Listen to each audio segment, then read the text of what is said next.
श्री गणेशाय नमः। नमस्कार बंधुगण, जय सूर्यदेव। भागवत महापुराण ओडिया चैनल आपण मानक स्वागत।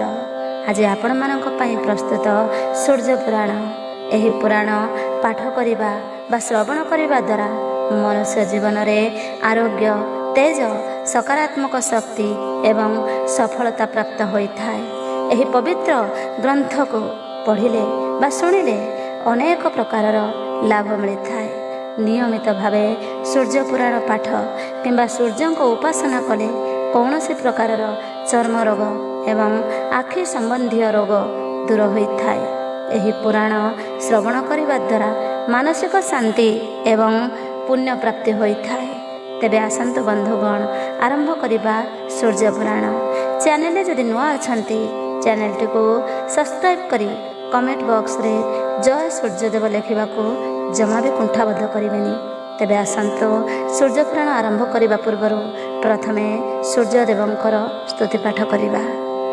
जय जय आदिदेव, जय निराकार, जय जय सहस्रांशु, जय दिवाकर, धवल अम्बुजधर, कश्यप तनुज, महापापहर देव, तेजराज सूर्य, महारौद्र महाज्ञानी, सर्वलोक स्वामी, छाया प्राणधन जय, जय अंतर्यामी,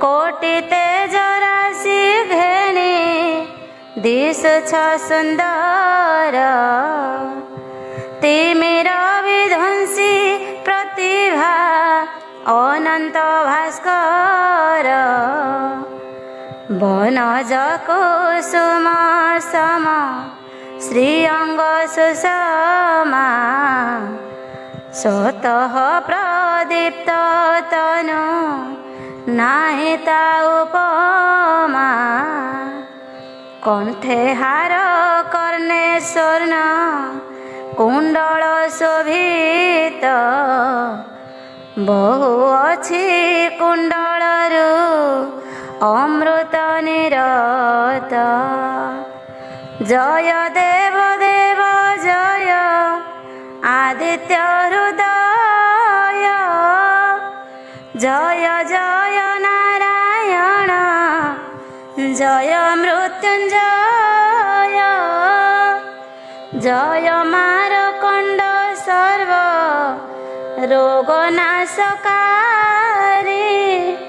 प्रणति जनर हृदय पापतापहारी, जय दिनेश पद्मेश, सुरेश हृदेश, कि वर्णे विरूप राशि, अनंत शेष, लोहित चंदनाधि है, ग्रह कुलपति, विरंची नारायण है, घेनम विपत्ति, जय कोणार्क बिहारी, अर्कर विभानु, जय दीननाथ जय, कश्यपंक सून, रविवार एकादशी, रवि नारायण, नामे ख्यात चराचरे, पसंती शरण, जोग कल्पा छाया माया, हृदय ईश्वर, कल्याणकारी तुम्हें सदा जगतर, श्री कृष्ण नंदन सांब, निश्चल भक्ति, करी महाकुष्ठ रोग, होइले मुक्ति, उदयाचल बिहारी घेन मारती दीनबंधु स्थावर हे जंगम विभूति जय शरण रक्षण अगतिरगति तव पाद पद्मे रहु निश्चले ममति अप्रेमय विश्वज्योति रवि नारायण पातकी शेखर मोहि घेन हे शरण जनाए विनय भरे प्रभु मो प्रणति संसार कसणु मोते दिय सदगति तू ही माता तू ही पिता तू ही सहोदर अबोधे तनुज मोहि घेन नमस्कार। एबे आसंतु आरंभ करिबा सूर्य पुराण नवम अध्याय। आजिर विषय रही नाभावଙ୍କ चरित। पुछन्ति गौरी शुण आहे प्राणनाथ एथु अन्ते किस हेला कुह से चरित तब मुख शुणिले मु होइबि पवित्र ए दासीर निवेदन घेन बारे नाथ। शिव उवाच पार्वती देवी विनय वचन को शुणी भावे भदगद होई बोले सुळ पाणी शुण शुण पार्वती गो नाभाग चरित अति मन दुखे से प्रसाधनर नाथ निज नगरे आसीण परवेश हेले मंत्री अमनात्यଙ୍କୁ से सबु कही गले शूद्र आचरण कले राजच्युत होई सेहि दिन राजक होइला से मोहि देश प्रजा माने बहुत जे भाड़िले नाभाग को राजा करी बाको विचारिले राज सिंहासने बसायण कले पूजा परम सुखे नाभाग पालिले परजा नवजुवक अत्यंत सुंदर से जान दिने पुष्पवने करू थिले से भ्रमण एबे से कन्या अति जे परमा सुंदरी जोगे आसुथिला से जुवती स्नान सारी राजमार्गे धीरे धीरे जानते से तरुणी उद्याने थाई देखिले ताको नृपमणि मने भाविले अटे अपूर्व सुंदरी होइब कि अबा एही स्वर्ग अपसरी कियबा होइब विद्या धरिबा किरती कियबा धाता निर्मित एसुवन नारी रूपरे कांतिरे तो अति अनुपमा एहार छवि की मुहि कि देवी उपमा मत गजगमनिए अल्प बयसी घन कुटिल कुंतला चारु मदालसी एहा ठाणी चतुर्की देखिले पुरुष बळे पाद तले विकी होई जीव दास कि शोभा दिशुछि एहा चंद्रमा बदन बण कुरंगी पराय जुगल नयन मंद मंद हास पुणी तेरे छे चाहाणी दंतपंती शोभा पाए कुंद पुष्प जीणी ତିଳ କୁସୁମକୁ ଜିଣି ନାସା ମନୋହର ପାଟଳ ପୁଷ୍ପକୁ ନିନ୍ଦେ କର୍ଣ୍ଣ ଦୁଇ ତାର ଚନ୍ଦ୍ର ଖଣ୍ଡ ଖଣ୍ଡ ଭୁରୁ ଧନୁ ସୁଶୋଭିତ ଅଧର ଦିଶଇ ଜବା ବଧୁଲିଆରତ ପୁଷ୍ପ ଦେଶରେ ଲମ୍ବିଛି ମନୋହର ବେଣୀ କିଏ ବା ଅଟଇ ସେ ମଦନ କାଳ ଫଣି ମନ୍ଦରକୁ ନିନ୍ଦା କଲେ ଉରଜ ଯୁଗଳ ନାଭିକଟି ନିତମ୍ବତା ଅତ୍ୟନ୍ତ ମଞ୍ଜୁଳ ଉଲଟ ରମ୍ଭାକୁ ଜିଣି ଜାନ ଦୁଇ ଗୋଟି କେତେ କାଳୁ ବସିବାକୁ ବିହି ଗଢ଼ି ଅଛି ଯେ ବଣ ପୁଂସକୁ ହୋଇବ ମନୋହାରୀ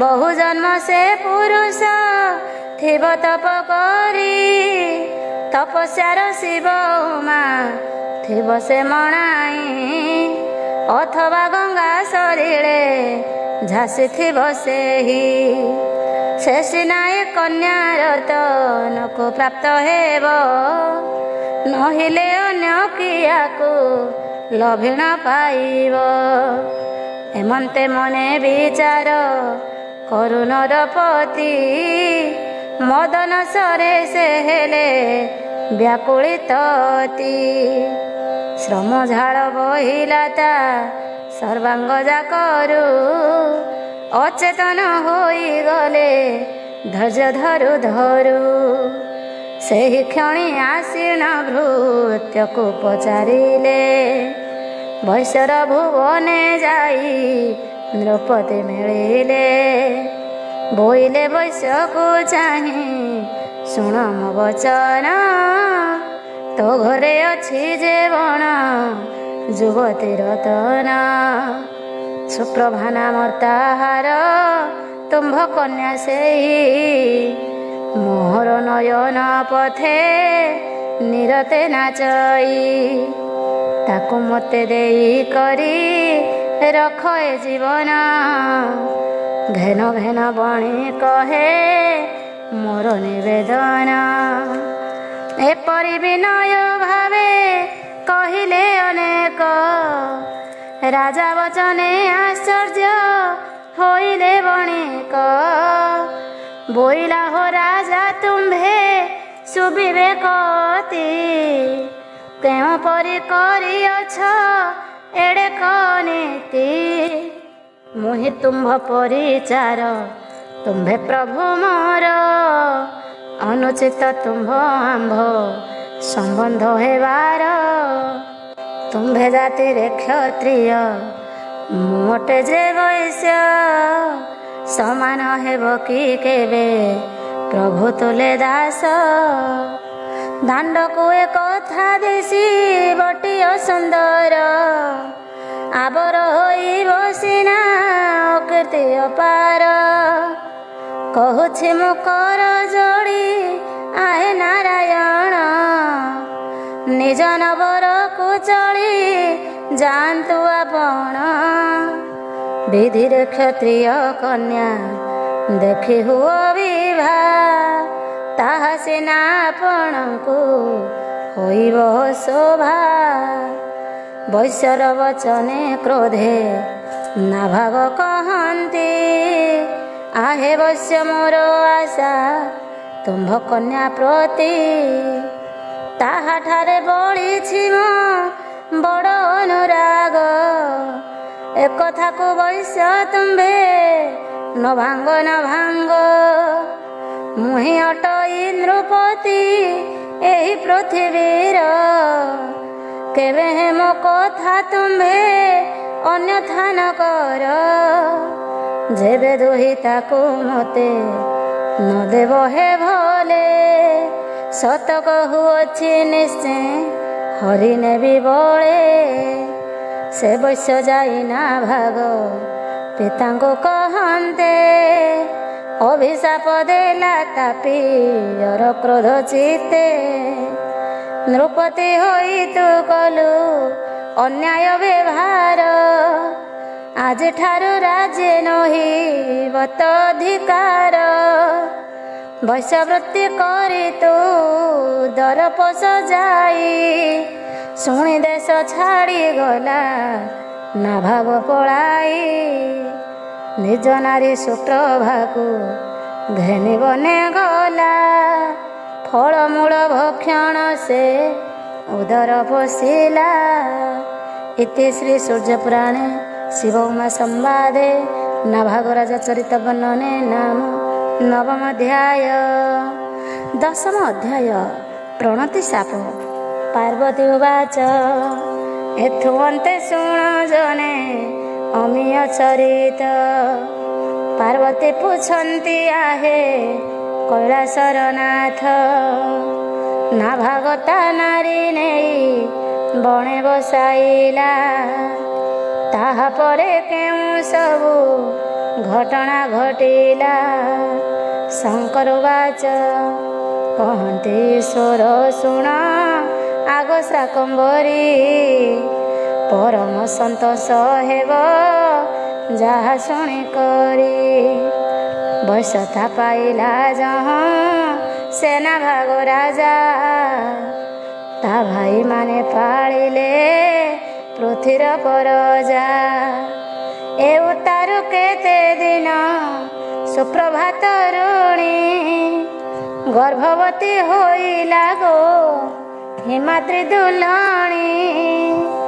କ୍ରମେ କ୍ରମେ ତାହାର ଯେ ଗର୍ଭ ହେଲା ଭାରି ଦେଖୁ ଦେଖୁ 10 ମାସ ଯହୁଁ ଗଲା ପୁରୀ। ଜନମ ହେଲା ତାହାର ଗୋଟିଏ କୁମର ଭୁନନ୍ଦନ ନାମ ଦେଲେ ଜନନୀ ପ୍ରିୟର। ବିଦ୍ୟା ପଢ଼ାଇଲେ ସେ ପୁତ୍ରକୁ ନୃପ ମୁନି ବ୍ରତ ଆଦି ବିଧିମାନ କରାଇଲେ ପୁଣି। ସେ ପୁତ୍ର ହୋଇଲା ଶାସ୍ତ୍ର ବିଦ୍ୟାରେ ପ୍ରବୀର ଯୁଦ୍ଧ କଲା ଯାଇ କକା ମାନଙ୍କ ସଙ୍ଗେଣ। ବୋଇଲା ଯଦି ହେ ମତେ ନ ଦେବଟି ରାଜ୍ୟ ଏହି ବାଣ ନଳେ ଆଜି ତୁମ୍ଭଙ୍କୁ ଦହିର୍ଯ୍ୟ। କରିବ ହିଁ ଜାଣିଥାଅ ହେ ଖୁଡ଼ୁତା ମାନେ ମୋ ରାଜ୍ୟକୁ ଭୋଗ କରୁ ଅଛ ହେ ପେଶନେ। ମୋ ପିତା ନା ଭାଗ ଥିଲେ ଏ ରାଜ୍ୟ ରାଜନ କ୍ରୋଧେ ମନ୍ତ କହିଣ ସେହି ଭୁନନ୍ଦନ। ମହାକ୍ରୋଧ ଭରେ ମନେ ରସ ସେ ବହିଣ ସରଜାଳେ ଆଚ୍ଛାଦିତ କଲା ସେ ଭୁବନ।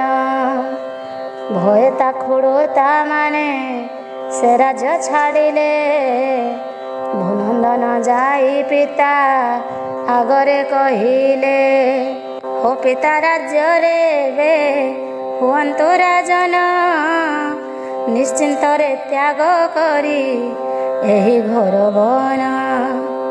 ନାଭାଗ କହିଲେ ବତ୍ସ ନୁହଁ ଏ ସନ ରାଜା ହୋଇ ବଳାତ୍କାରେ ହରି କନ୍ୟା ରତ୍ନ।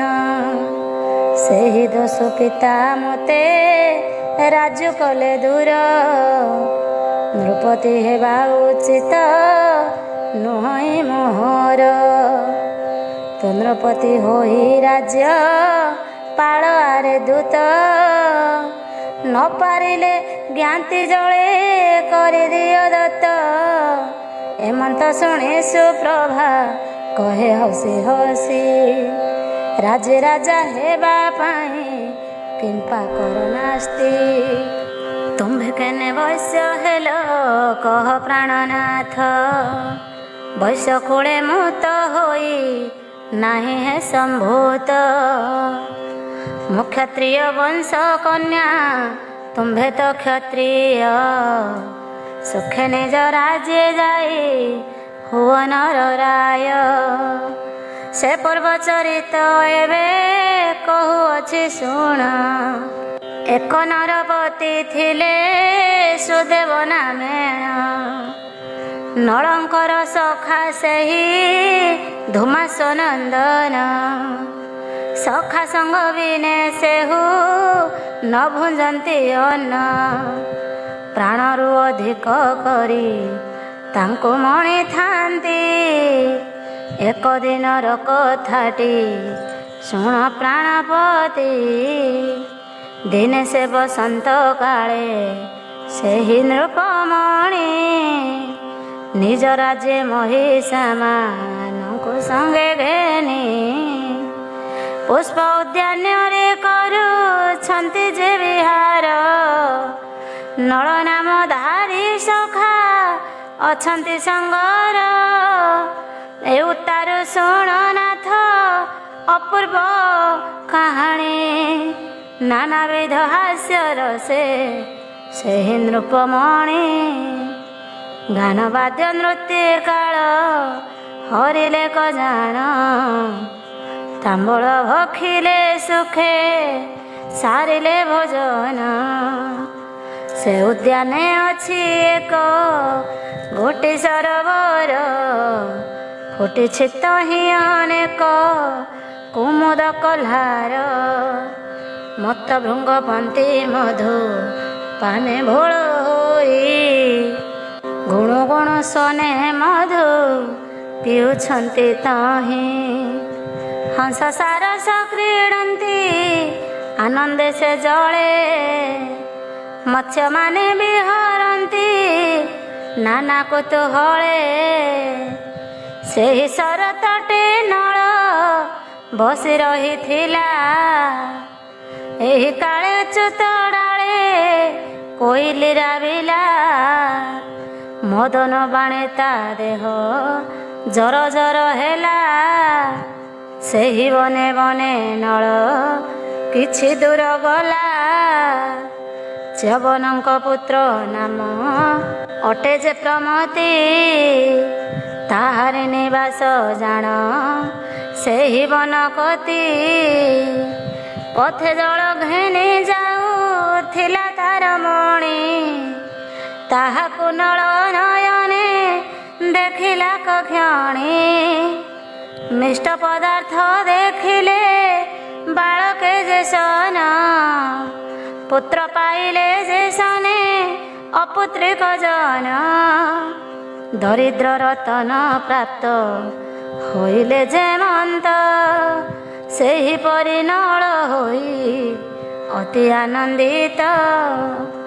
ନରେଶ ହଇଣ ତାକୁ ବଳେ କୋଳ କଲା, ସେ ଯୁବତୀ ଆତଙ୍କରେ ଚିତ୍କାର ଛାଡ଼ିଲା। ହେ ପରାଣେଶ୍ୱର ଆସି ଏବେ ରକ୍ଷା କର, ବଳେ ମୋତେ ହରୁଅଛି ଏ ପାପୀ ପାମର। ଆହେ ଧର୍ମଦେବ ମୋତେ ଏ ବିପଦୁ ରଖ, ମୁହିଁ ଦ୍ୱିଜ ନାରୀ ପୁଣି ଅବଳା ନିରେଖ। କେଉଁ ପରି ବିଧାତାୟା ସହିବଟି ଭଲେ, ଅଧର୍ମ ଆଚରୁଅଛି ଏ ପାପିଷ୍ଟ ବଳେ। ଚଞ୍ଚଳେ ଆସ ଗୋନାଥ ଅଛ କେଉଁଠାରେ, ମୋ ସତୀତ୍ୱ ନଷ୍ଟ ହେବ ତୁମ୍ଭ ବିଳମ୍ବରେ। ଏ ରୋଦନ ଶବ୍ଦେ ଦଶ ଦିଗ ପୁରୀ ଗଲା, କର୍ଣ୍ଣେ ଶୁଣି ଚଞ୍ଚଳେ ସେ ପ୍ରମତି ଅଇଲା। ଦେଖିଲା ହୋଇ ଭୟ ହେବ ନରେଶ ଅଛନ୍ତି, ତାହାଙ୍କ ସାକ୍ଷାତେ ନିଜ ଭାର୍ଯ୍ୟାକୁ ଝଟତି। ବଳାତ୍କାରେ ହରି ନେଉ ଅଛି ପାପୀ ଜଳ, କାନ୍ଦି କାନ୍ଦି ସେ ଯୁବତୀ ହେଉଛି ବିକଳ। ଏହି ଅତ୍ୟାଚାରକୁ ଯେ ଦେଖିଣ ପ୍ରମତି, କ୍ରୋଧେ ବୋଇଲାରେ ଦୁରାଚାର ପାପମତି। ନିଶ୍ଚୟ ଜାଣିଲି ତୋର କାଳ ପୁରିଲାଣି, ନହିଲେ କି ହରନ୍ତୁରେ ତୁ ଦ୍ୱିଜର ମଣି। ଦରିଦ୍ର ବ୍ରାହ୍ମଣ ମୁହିଁ ସହଜେ ଦୁର୍ବଳ, ତେଣୁ ମୋ ପତ୍ନୀ କି ହରୁ ଆରେ ରେ ଚଣ୍ଡାଳ ଧର୍ମ ନାହିଁ କି ରେ ହି ସଂସାର ମଧ୍ୟରେ, ଚକ୍ର ନାହିଁ କି ରେ ମୂଢ଼ ଶ୍ରୀହରିଙ୍କ କରେ, ସେହି ହେତୁ ବଳାତ୍କାରେ ହରୁଛୁ ମନାରୀ, ଦେଖି ନାହିଁ ଜଣେ ପାପୀ ଲୋକ ତୋ ପରି। ସୁଦେବ ନୃପତି ଚାହିଁ ବୋଲ ଇଏ ମନ୍ତ, ଆହେ ରମାପତି ଏହା ସହିଛ କେମନ୍ତ, ତୁମ୍ଭେ ଥାଉ ଥାଉ ଏ ନୀତି ହୋଇବାର, ସଂସାରକୁ ନ ହୋଇବ କିଏ ଅସୁନ୍ଦର, ସର୍ବଦା ଦ୍ୱିଜକୁ ରକ୍ଷା କରନ୍ତି କ୍ଷତ୍ରିୟେ, ରଖ ରଖ ନରେ ସହେ ସଦୟ ହୃଦୟେ, ଏ କରୁଣ ବାଣୀ ଶୁଣି ପ୍ରମତି ଦ୍ୱିଜର, ହସି ହସି ତାହାକୁ ବୋଇଲେ ଗୀତ, ହେ ଦ୍ୱିଜବର ମୋହିତ କ୍ଷତ୍ରିୟ ନୁହଁ, କାହୁଁ ରଖି ପାରିବି ଅଟଇ ବୈଶ୍ୟ ମୁହିଁ, ଚଞ୍ଚଳେ କ୍ଷତ୍ରିୟ ପାଶେ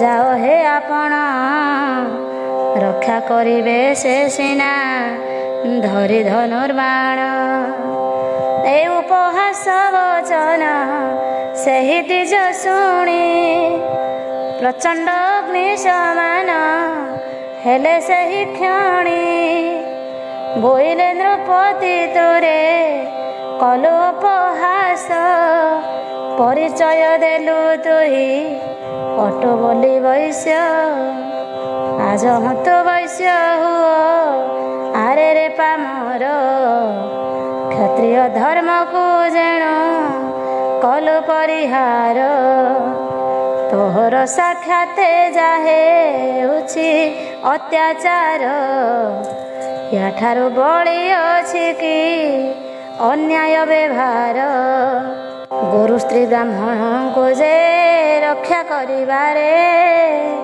କ୍ଷତ୍ରିୟର ଧର୍ମ ସିନା ଅଟଇ ସଂସାରେ, ସୁଧର୍ମ ଛାଡ଼ି ଅଧର୍ମ ଆଚରଣ କଲୁ, ତାର ପ୍ରତିଫଳ ନିଶ୍ଚେ ଭୋଗିବୁ ରେ ଓଲୁ, ଏତେ କହି ପୁଣି କ୍ରୋଧ ଚିତ୍ତେ ସେ ବ୍ରାହ୍ମଣ, ନଳକୁ ଚାହିଁ କହନ୍ତି ଏମନ୍ତ ବଚନ, ଆରେ ପାପମତି ତୋ ଶରୀର ପୋଡ଼ି ଯାଉ, ଏହି କ୍ଷଣି ଚଳି ଯାଅ ମୋ ବଚନ ରହୁ, ବ୍ରାହ୍ମଣ କହିଲା କ୍ଷଣି ନଳ ଚଳିଗଲା, ହେମନ୍ତ ଦେଖି ନୃପତି ଚମତ୍କାର ହେଲା, ବେନିକର ଯୋଡ଼ିଣ ବୋଇଲା ନୃପବର, ତୁମ୍ଭଏ କ୍ରୋଧ ନଳେ ପଡ଼ିବ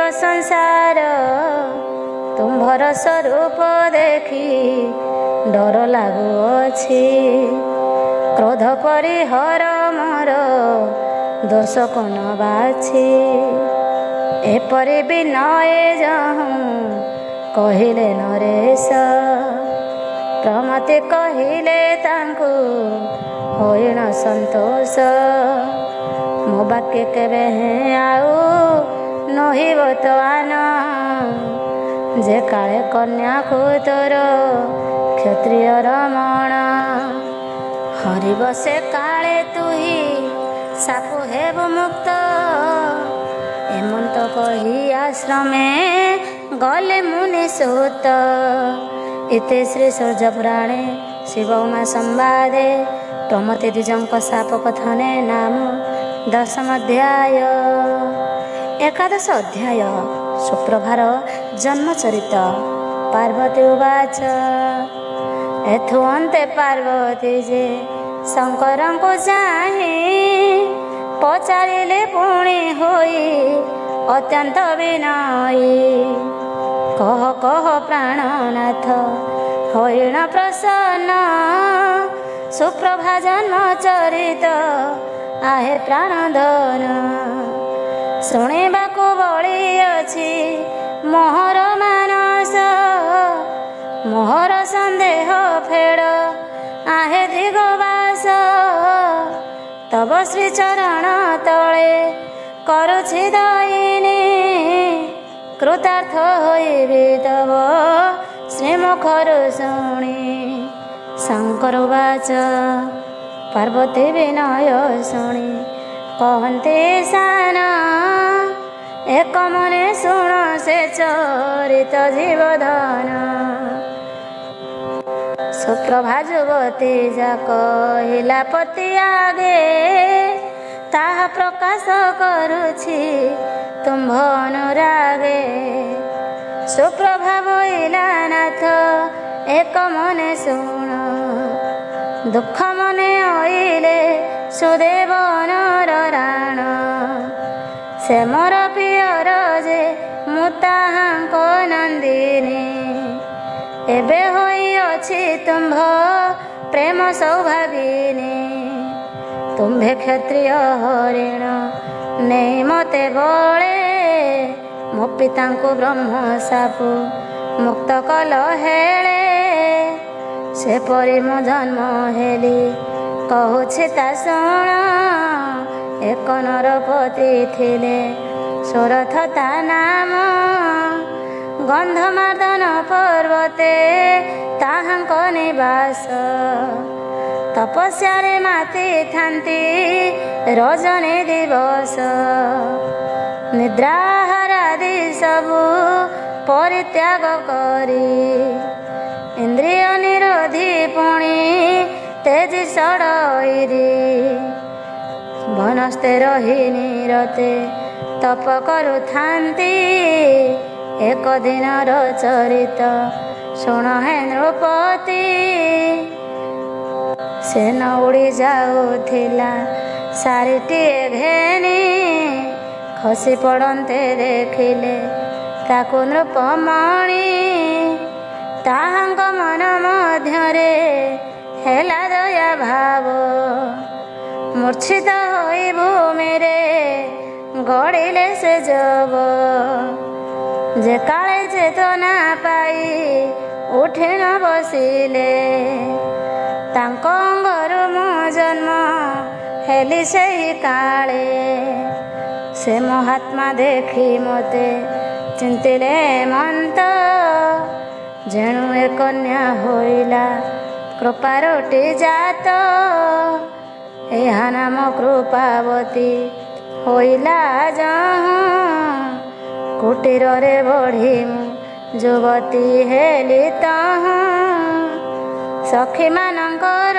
संगे बने बिहरई आनंद रे फूल तोड़ी दिन बंचु थाई दिने मेल होई सबु सखी माने गलु नाना हास्य परिहासे कानने पशिलु अत्यंत श्रद्धारे बण मल्ली फूल तोड़ी माला गुंथी गलारे पिंधिलु सर्वबाळी माधवी ललिता तले सकळे बसिलु अगस्त्य मुनिको सान भ्रातांकु देखिलु अगस्त्यंक परि साक्षात जे सेई ऋषि तोळुथिले पुष्प फल वन मध्ये पशि मत गर्भे भोल होई आंभे सर्वनाग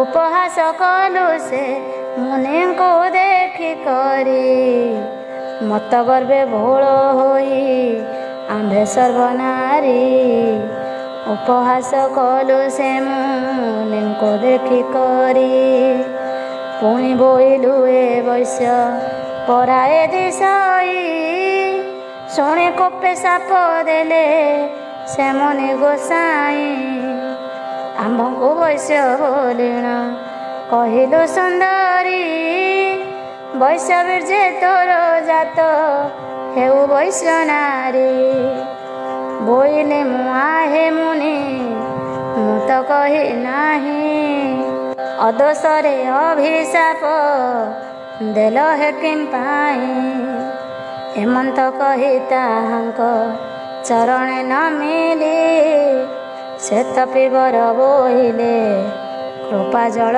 ଢାଳି। ଦୁଷ୍ଟ ଲୋକର ସଂସର୍ଗେ ସାଧୁ ଯଦି ରହେ ତା ଅଦୃଷ୍ଟ ନିଶ୍ଚୟ ଅତି ଦୂଷଣୀୟ ହୁଏ। ଯେଉଁପରି ପଞ୍ଚାମୃତ ହାଣ୍ଡି କରେ ଜାଣ ବିନ୍ଦୁଏ ସୁରା ମିଶିଲେ ହୁଏ ଅକାରଣ। ଯେଣୁ ବିନୟ ବଚନେ ତୋଷିଲୁ ତୁ ମୋତେ ତୁ ଏହି ଶାପରୁ ମୁକ୍ତ ହୋଇବୁ ଯେ ମନ୍ତେ। ତୋ ଆଗେ ତା କହୁଛି ଶୁଣଲୋ ଯୁବତୀ ସେ କାଳେ ତୋହର ପୁତ୍ର ହୋଇବ ନୃପତି। ପୂର୍ବଜନ୍ମ ଚରିତ କହିଣ ମୁକ୍ତ ହେବୁ ସୁଖ ଭଞ୍ଜି ସ୍ୱର୍ଗପୁରେ ଯାଇ ନ ବସିବୁ। ଏତେ କହି ସେହିଠାରୁ ମୁନି ଚଳିଗଲେ ନିଜ ଆଶ୍ରମରେ ଯାଇ ପରବେଶ ହେଲେ। ସେ ସାପ ଫଳୁ ମୁଁ ହେଲି ସୁଦେବ ନନ୍ଦିନୀ ମୋ ନାମ ଦେଲେ ସୁପ୍ରଭା ପ୍ରିୟର ଜନନୀ। ମୁଁ କ୍ଷତ୍ରିୟା ଅଟେ ତୁମ୍ଭେ କ୍ଷତ୍ରିୟ ହେ ନାଥ ଏଥିରେ ସଂଶୟ ନାହିଁ କହିଲ ହିଁ ସତ୍ୟ। ସୁପ୍ରଭା ନିଜର ଜନ୍ମ କଥା ଏହିପରି ନିଜ ପତି ଆଗେ ସବୁ କହିଲା ବିସ୍ତାରୀ। ସେ ଚରିତ୍ର ତୁମ୍ଭ ଆଗେ ପ୍ରକାଶିଲି ଓ ମା ସୁଧାରୁ ସ୍ୱାଦୁ ଏ ସୂର୍ଯ୍ୟ ପୁରାଣ ମହିମା। इति श्री सूर्य पुराणे शिव उमा संवादे सुप्रभार जन्मचरित वर्णने नाम 11 अध्याय। 12 अध्याय कुजृम्भ राक्षस कौतुक मुद्रावती हरण। पार्वती उवाच ଏହା ପରେ ଗୌରୀ ଯେ ମହେଶଙ୍କୁ ଚାହିଁ ପୁଛନ୍ତି ଭକ୍ତିରେ ଶୁଣ ଆହେ ପ୍ରାଣ ସାଇଁ। ଆବର ଅନ୍ୟ ଚରିତ କହ ପ୍ରାଣନାଥ ଶ୍ରବଣେ ନିର୍ମଳ ହେଉ ଏ ମୋହର ଚିତ୍ତ। ଶଙ୍କର ଉବାଚ ସନ୍ତ ସେ ବୋଇଲେ ଶିବ ଶୁଣ ଭଗବତୀ ରାଜ୍ୟରେ ନା ଭାଗ ହେଲେ ନାହିଁ ନରପତି। ପ୍ରିୟାକୁ ବୋଇଲେ ସଖୀ ଯା କହିଲ ସତ କିନ୍ତୁ ପିତୃବାକ୍ୟ ମୋର ଜାଣ ଲଙ୍ଘିତ। ପିତାଙ୍କର କଥା ପ୍ରତି ପାଳିବି ଅବଶ୍ୟ କେବେ ହେ ପୃଥ୍ୱୀରେ ନ ହୋଇବି ନରଈଶ। ରାଜ୍ୟରୁ ବାହାର କରି ଦେଇଛନ୍ତି ତାତ ପୃଥ୍ୱୀରେ ତ ଯାଇ ରାଜା ହୁଅ ଆରେ ସୁତ। ପିତାଙ୍କ ବଚନେ ଭୁନନ୍ଦନ ରାଜା ହେଲେ ଜନ ପ୍ରଜା ତା ପାଦ ତଳରେ ଖଟିଲେ। ତା ବୀର୍ଯ୍ୟ ଜନମ ହେଲେ ଯୋଡ଼ିଏ କୁମାର ସୁନୀତି ସୁମତି ବୋଲି ନାମ ତାଙ୍କର। କନ୍ଦର୍ପ ସମାନ ଦୁହେଁ ବଡ଼ଇ ସୁନ୍ଦର ରୂପ ଗୁଣେ ତାହାଙ୍କୁ କି ଦେବା ପଟାନ୍ତର। ଦିନେ ବିଦୁରଥ ନୃପ ମୃଗୟାନେ ମନ୍ତେ ନିବିଡ଼ ଅରଣ୍ୟ ଗଲେ ଆନନ୍ଦିତ ଚିତ୍ତେ। ଘୋର ବନେ ପଶି ପଶୁ ମାନଙ୍କୁ ଖୋଜିଲେ ଯାଉଁ ଯାଉଁ ବନେ ଏକ ବିବର ଦେଖିଲେ। ଅତ୍ୟନ୍ତ ଦୀର୍ଘ ସେ ପୁଣି ପ୍ରସାର ବିଶେଷ ତାହା ଦେଖି ମାନସରେ ଭାଳିଲେ ନରେଶ। କାହୁଁ କିପରି ଜାଣିବି ଏହାର ବୃତ୍ତାନ୍ତ କାହାଠାରୁ ଶୁଣିବି ଗର୍ତ୍ତର ଚରିତ। ଏହି ଗର୍ତ୍ତ ଗୋଟି ନିଶ୍ଚୟ ପାତାଳ ଭେଦିଛି ସମ୍ପୂର୍ଣ୍ଣ ଭାବରେ ମୋତେ ଜଣାଯାଉଅଛି।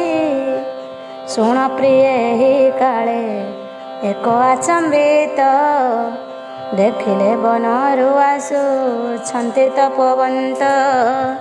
ସୁବ୍ରତ ବୋଲି ଅଟଇ ତାହାଙ୍କର ନାମ, ତାଙ୍କୁ ନରପତି କଲେ ବିନୟ ପ୍ରଣାମ।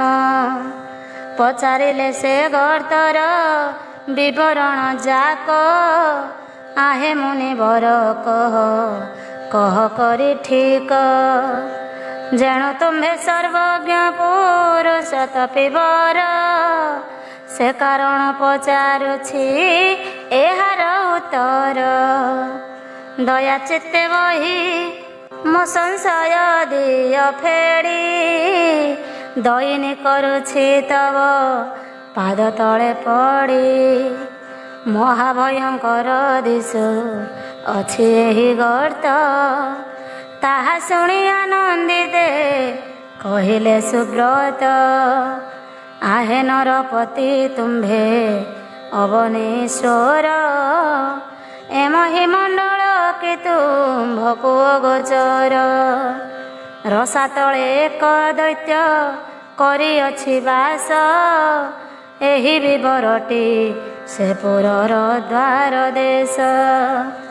ଏ ବାଟେ ସେହି ଅସୁର ପୃଥିକିଆ ସଇ, ତା ସମ ବଳିଷ୍ଠ କେହି ସଂସାରରେ ନାହିଁ।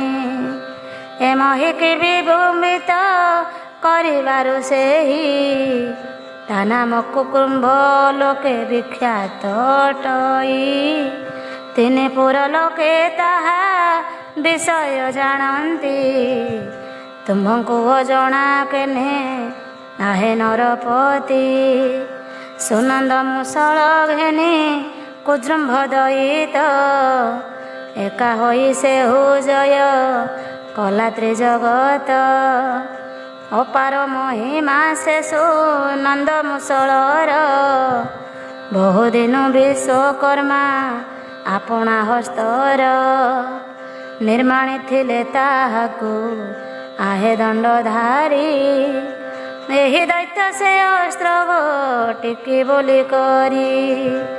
ନିଜ ଆୟତ୍ତରେ ରଖି ହେଲା ଦିଗ୍ବିଜୟୀ, ସେ ମୂଷଳେ ଗର୍ତ୍ତକୁ ଖୋଳିଅଛି ସେହି। ଅକଳିତ ବଳ ତାର ଜାଣ ହେ ରାଜନ, କିଏ କଳି ପାରିବ ତା ଥାଟ କଳନ। ଏକକୁ ଆରେକ ସେନା ପତି ବଳବାନ, ଭୀଷଣ ଯୁଦ୍ଧ ଜାଣନ୍ତି ତା ସର୍ବସୈନ। ଦେବତାମାନଙ୍କୁ ଜିଣି ସ୍ୱର୍ଗ ଜୋର କଲା, ପାତାଳରେ ବାସୁକିକି ଭୃତ୍ୟ କରାଇଲା। ବହୁମୂଲ୍ୟ ପଦାର୍ଥ ଯେ ତାର ଘରେ ଜାଣ, ଯାହା ଦେଖିନଥିବ ହେ ତୁମ୍ଭର ନୟନ।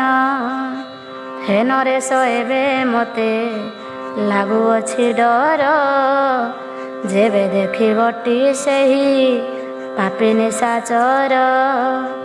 ଅନଳେ ଦହି ଏ କ୍ଷଣି ଭକ୍ଷଣ କରିବ, ଗୋବ୍ରାହ୍ମଣ ମାଂସେ ମହା ତୋଷ ସେ ଦାନବ। ନର ମାଂସେ ଅତିଶୟ ଆନନ୍ଦ ସେ ହୁଏ, ନିମିଷେ ଏଥି ନର ଆରେ ନର ରାଏ।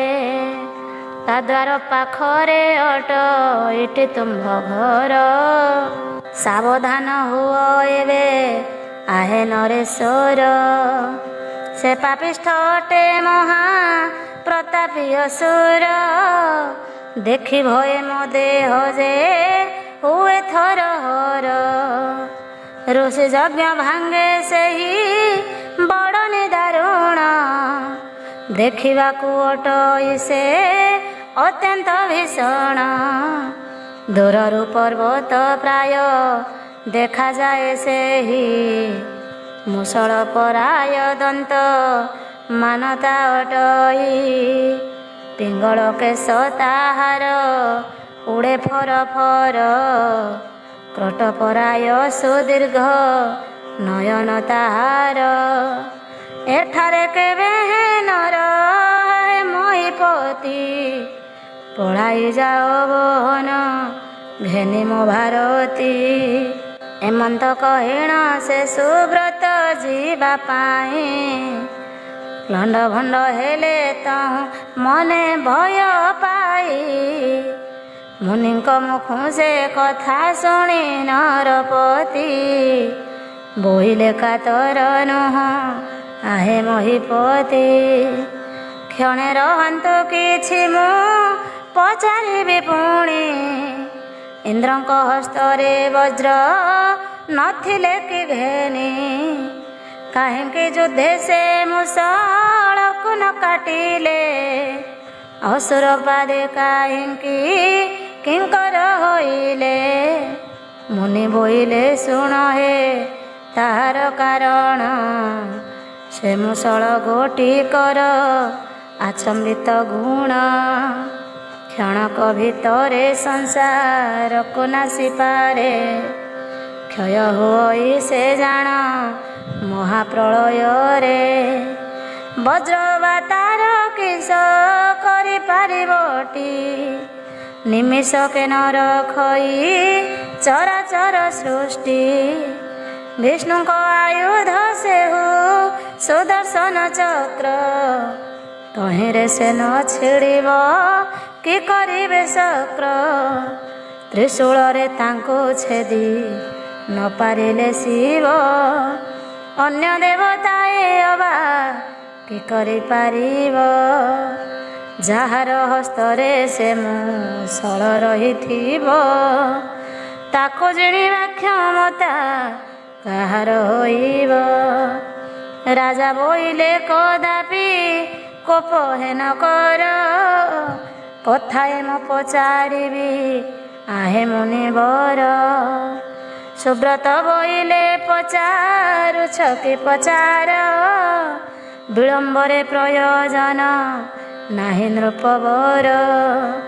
ତହୁଁ ନୃପତି ବୋଇଲେ ଆହେ ନୃପବର। ଦୈତ୍ୟ କୂଳେ ଜନ୍ମେ ସେ ଯା ହୋଇଲା ଅମର।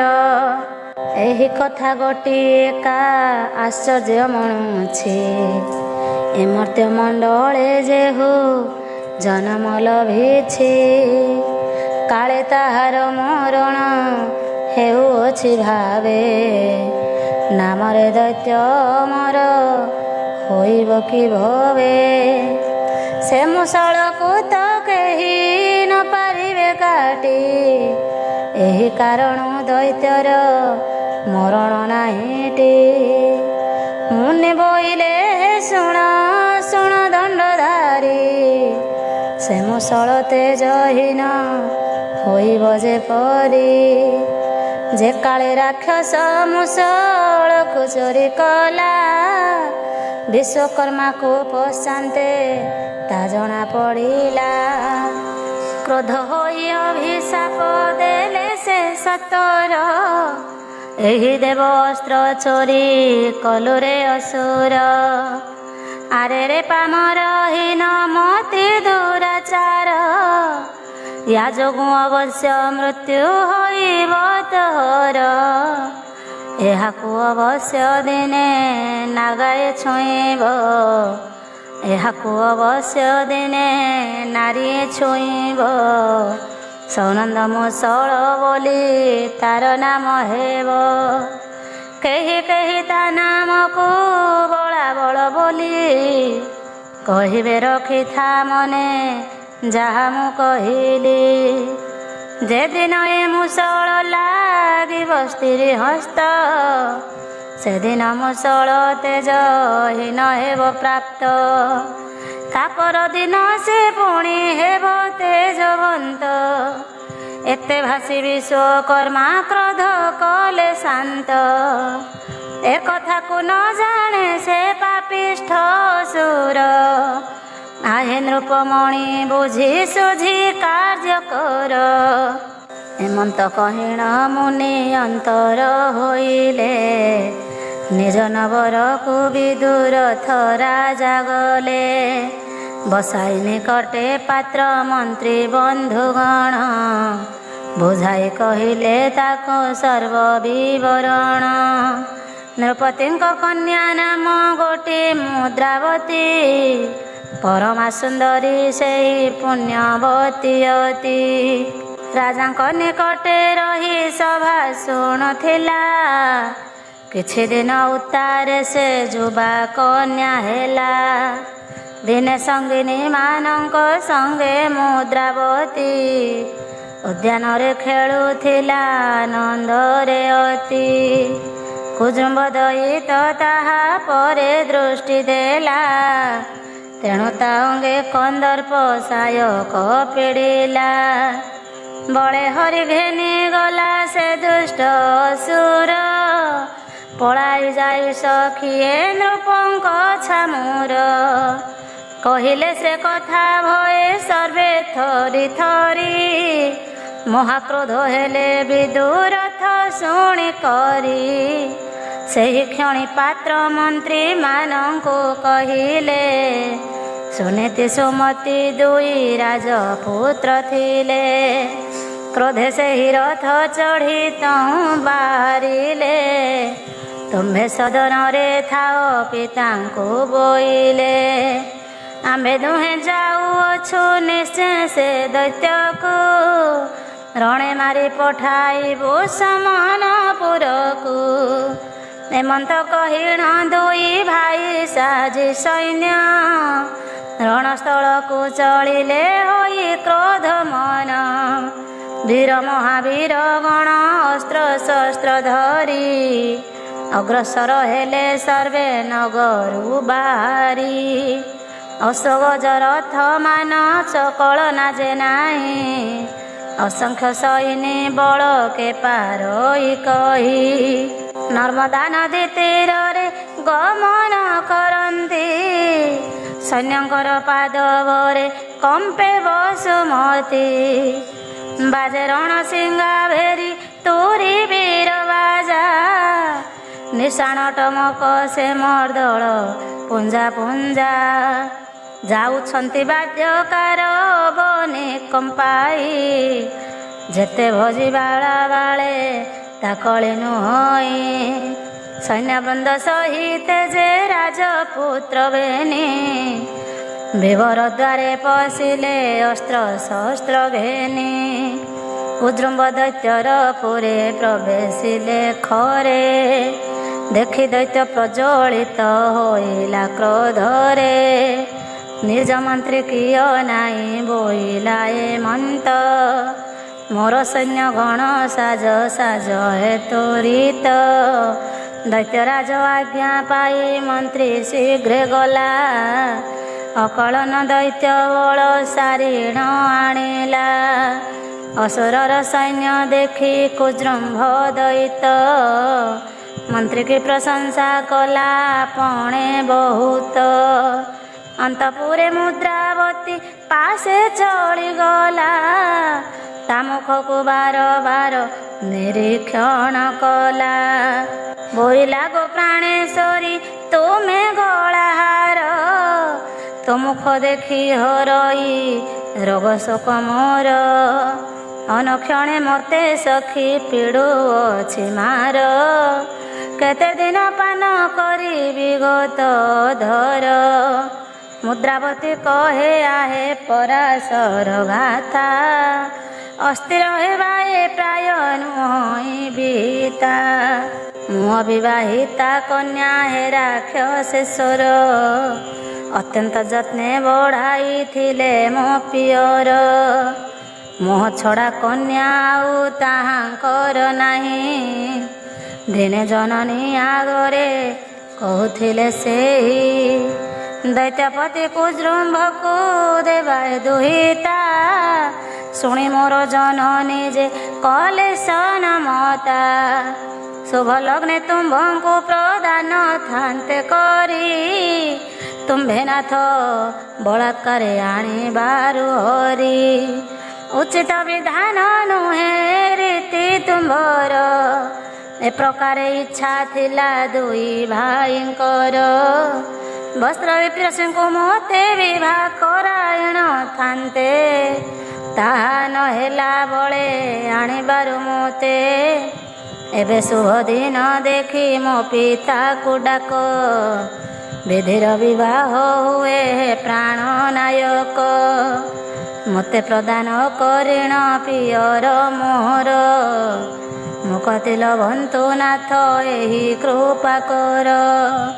ଏମନ୍ତ ଚାଟୁ ବଚନ କହି ମୁଦ୍ରାବତୀ, ଭୁଲାଇ ଦେଲା କୁଜୃମ୍ଭ ଦୈତ୍ୟର ଯେମତି। ସେ ରାଜକନ୍ୟାକୁ ପୁଣି ଦୈତ୍ୟ ପଚାରଇ, ଆଗ ପ୍ରିୟ ସୈନ୍ୟ ଘେନି ତୋର ବେନି ଭାଇ। ଆସିଛନ୍ତି ମୋ ସଙ୍ଗତେ କରିବାକୁ ରଣ, ବଧିବି କି ନ ବଧିବି କହ ସେ ବଚନ। ରାଜକନ୍ୟା କର ଯୋଡ଼ି କରେ ନିବେଦନ, ନ ମାରି ତାହାଙ୍କୁ ବନ୍ଦୀ କର ହେ ବହନ। ରାଜନନ୍ଦିନୀର କଥା ରଖି ଦୈତ୍ୟ ସ୍ୱର, ସନ୍ତୋଷେ ତହୁଁ ଚଳିଲା ହୋଇ ଖର ତର। କରେ ଧନୁ ଧରି ଯାଇ ରଥରେ ବସିଲା, ଅସୁର ବଳକୁ ସେ ସଙ୍ଗତରେ ନେଲା। ଅସ୍ତ୍ରଶସ୍ତ୍ର ଘେନି ଦୈତ୍ୟ ଧାଇଁଲେ ସକଳେ, ଦେଖି ଭୟ କମ୍ପମାନ ହେଲେ ଦିଗପାଳେ। ସୁରପତି ଇନ୍ଦ୍ର ଭୟ ହେଲେ ଥରହର, ଭେଟା ଭେଟି ହେଲେ ବେନି ଥାଟ ଯେ ବାଟର। କ୍ରୋଧ ମନେ ତହୁଁ ମହାଯୁଦ୍ଧ ଆରମ୍ଭିଲେ, କେ ମୁଷଳ କେହୁ ଶକ୍ତି କୁନ୍ତ କେ ମାଇଲେ। ଯୋଗେ ଅସୁର ବଳ ହେ ପଳାଇଲେ ଡରି, ରାଜସୈନ୍ୟ ଗୋଡ଼ାଇଣ ପକାଇଲେ ମାରି। ତା ଦେଖି କ୍ରୋଧରେ ସେହି ଦୈତ୍ୟ ରାଜ ତହୁଁ, ଧନୁ ଧରି ବାଣ ମାନ ଅନେକ ବିନ୍ଧଇ। ଅକଳିତ ସର ଦିଗ ଅନ୍ଧକାର କଲା, ଏକାବେଳେ 14 ଭୁବନ କମ୍ପିଗଲା। ତା ସହି ନ ପାରି ସୈନ୍ୟ ପଛ ଘୁଞ୍ଚା ଦେଲେ, ଦେଖି ଦୁଇ ରାଜପୁତ୍ର ଆଗଭର ହେଲେ। ଦୈତ୍ୟରାଜ କୁଅ ନାଇଁ ବୋଇଲେ ସେ ଜବ, ଏଡ଼େକ ସାହସ ତୋର ରେ ଦୁଷ୍ଟ ଦାନବ। ସମନ ଭୁବନ ଚୋରି କରୁ ପାପମତି, ଶରଣଳେ ପୋଡ଼ି ଦେବୁ ଆଜି ତୋ ବସତି। ତୋର ଶିର କାଟି ଦେବି ଆଗେ ବଳି ଦେବୁ, ଆଜି ନିଶ୍ଚୟରେ ତୋତେ ଜୀବନେ ମାରିବୁ। ତିନି ଭୁବନେ କେ ତୋତେ ରଖି ନ ପାରିବେ, ଶୁଣି ଟହ ଟହ ହସେ ଦୈତ୍ୟରାଜ ତେବେ। ଜାନାମ ଶୁଣି ଡରନ୍ତି ଦେବ ସୁନାସିର, ଯମଚନ୍ଦ୍ର ସୂର୍ଯ୍ୟ ଆଦି ଦେବେ ଯାକିଙ୍କର। ଧାତା ହରିହର ଭୟ କରନ୍ତି ରେ ଯାକୁ, ଏଛାର ବଳ ଦେଖାଅ ତୁମ୍ଭେରେ ତାହାକୁ।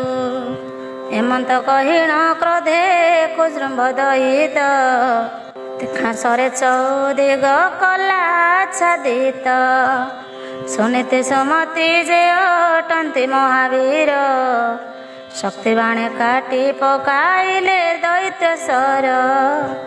କୁଜୃମ୍ଭ ରାକ୍ଷସ ତା କାଟିଲା ପ୍ରତିଶରେ, ତା ଦେଖି ଅତ୍ୟନ୍ତ କ୍ରୋଧ ସେ ରାଜକୁମାରେ। ପର୍ବତାସ୍ତ୍ର ମାନ ବେଗେ କରନ୍ତେ ପ୍ରହାର, ଦୈତ୍ୟ ନିବାରିଲା ତାହା ପେଶି ବଜ୍ରସର। ତହୁଁ ଦୁଇ ଭାଇ ଅଗ୍ନିଶର କଲେ ବୃଷ୍ଟି, କେ କହିପାରିବ ସର ଚଳେ କୋଟି କୋଟି। ପ୍ରଚଣ୍ଡ ନଳ ଜଳେ ଦୈତ୍ୟ ଚଉପାଶ, ମେଘାସ୍ତ୍ରରେ ତା ନିବାରିଲା ସେ ରାକ୍ଷସ। ତା ଦେଖି ମହାକ୍ରୋଧରେ ଦୁଇ ରାଜପୁତ୍ର, ବାଛି ଦିବ୍ୟ ଅସ୍ତ୍ର ମାନ ମାଇଲେ ତୁରିତ। ଦୈତ୍ୟ ହସ୍ତ ସରାସନ ପକାଇଲେ କାଟି, ତେବେ ଦୈତ୍ୟରାଜ ଯହୁଁ ନଗଲା ଯେ ହଟି। ଅନ୍ୟ ଧନ ଧରି ମହାକ୍ରୋଧରେ ବାଣକୁ ବିନ୍ଧିଲା ଅଧର ଚାପି ସେ କ୍ଷଣ କ୍ଷଣକୁ।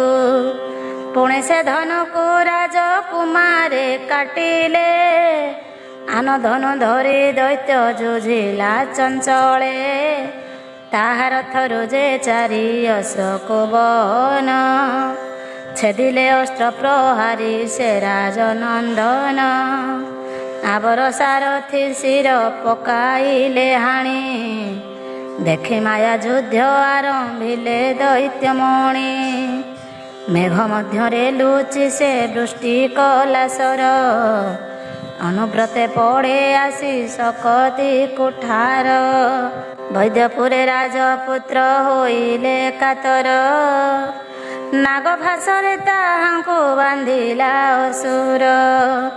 ତକ୍ଷଣେ ନିଜ ପୁରକୁ ଘେନି ଚଳିଗଲା, ମୁଦ୍ରାବତୀ ଆଗେ ସର୍ବ ବିଷୟ କହିଲା। ଏ ମୁଦ୍ରାବତୀ ହରଣ ପୂର୍ବ ଚରିତ, ଶୁଣି କ୍ଳଟିକିତ ହେମବନ୍ତର ଦୁହିତ।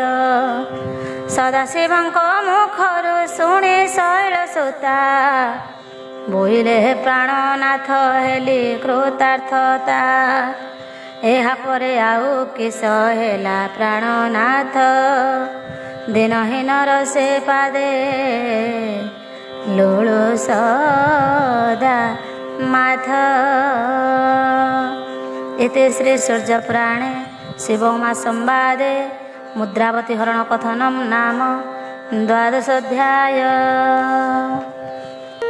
जय सूर्यदेव।